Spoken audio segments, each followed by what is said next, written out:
Hi, everybody. Today also we are going to talk about something special in native English secrets.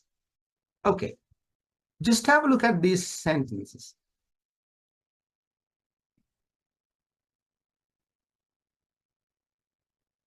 When you hear them speaking these kind of long ideas, they means native speakers, either when they read or when they speak. See the rhythm. Let's take the first sentence.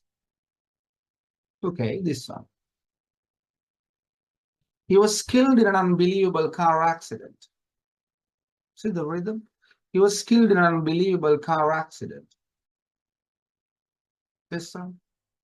Some matter extra advantage by bringing employment to rural areas.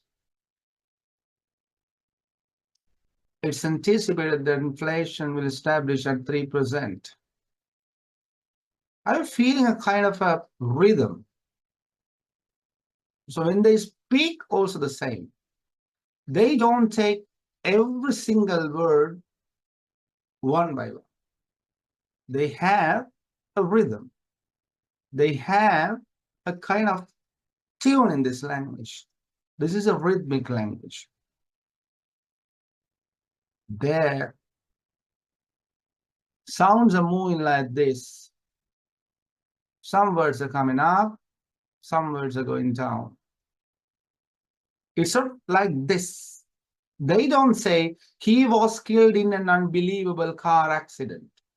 I have an allergy to... No. They're linking. They have thought groups. This is called the connected speech. Some words are coming up. They are called stress words, content words, or keywords.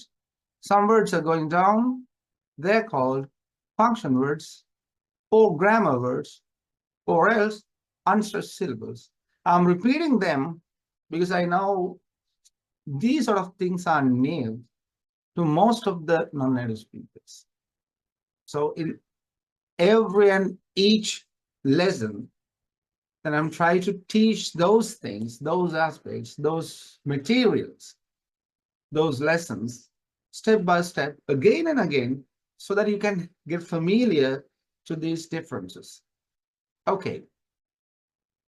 So why can't you understand when they speak or when they read?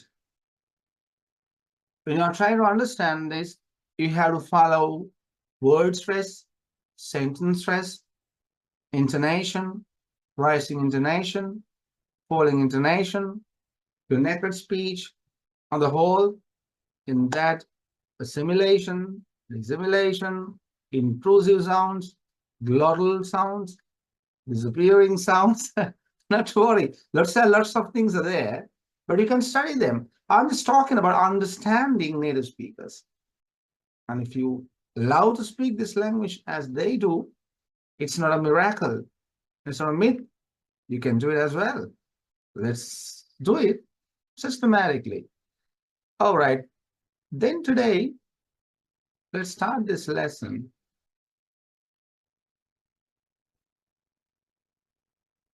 from the simplest step. Don't worry about my first language. I have written some Sinhalese words as well. As you may know, I'm from Sri Lanka. My first language is Sinhalese. So I just took one of the tools that I'm using for my students to study when I'm doing those elementary classes. Don't worry about that. You just pay your attention on these highlighted things, only English.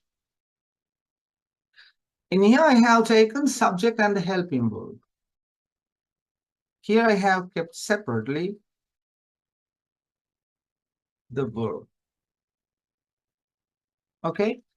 In this rhythm, when they maintain their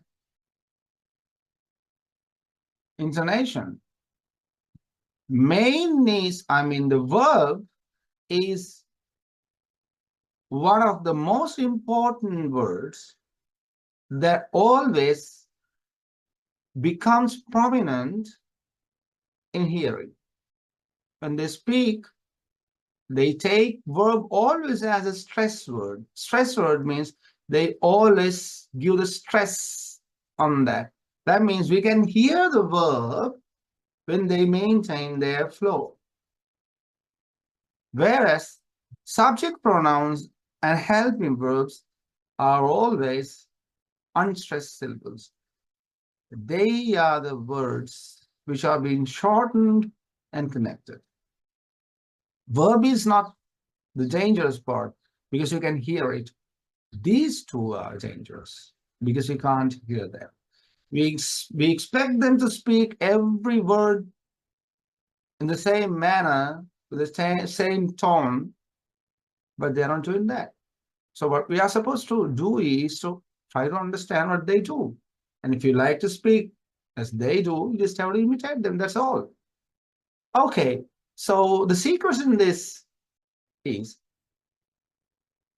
just to shorten these two. Take them as one. It is not pronounced as I am, you are pronouncing them as I. You may know when writing, you may have seen these kind of contracted forms. So that's how they have come to be. They are not written. That's informal. You can write across them in your informal writing, but once you are using formal writing, you must not use these contracted forms. Right? They are informal. So when speaking, we don't call them like I am, I was, I will be, I have. Those 2 or 3 or 4 words become one sound. I'm, I was, I'll be, I have, I had, I'll have, I have been, I had been, I'll have been, I can, I could, I'll be able to, I must, I should, I had to, I had to, I'll have to. I'm talking about the usual way. When you take it on the whole, when they speak at their natural speed, this is the way. Once you need to emphasize on them, you can take them one by one separately. Once you need to stress on some particular thing out of this, there is something else. So verb is coming up like this. I'm eating. I was eating. I'll be eating. I have eaten. I had eaten. I'll have eaten. I've been eating. I've been eating. I'll have been eating. I can eat. I could eat. I'll be able to eat. I must eat. I should eat. I had to eat. I had to eat. I'll have to eat. So why did you say that? I can, I could? Yes, which is not pronounced as I can, I could. Shall I show them? When they are used as helping verbs, not in their strong forms, they can be used as strong forms as well. But when you maintain your rhythm, when you're expressing yourself at your natural speed, they become unstressed syllables. Let me show you. Let's type and see if this man is telling us the fact. Can you hear? Is it cano? Can. Could. It's not could. It's could. Could. It's not must. It's just must. Must. It's not even had. Had. Just had. Just had. So that's why we can't understand what they say. We expect them to speak them with a stress, but when they are going at their natural speed, they just put them down and they connect them. And that's how they maintain their flow. So that's not an impossible task for us to understand what they do. Only thing is to go gradually and systematically.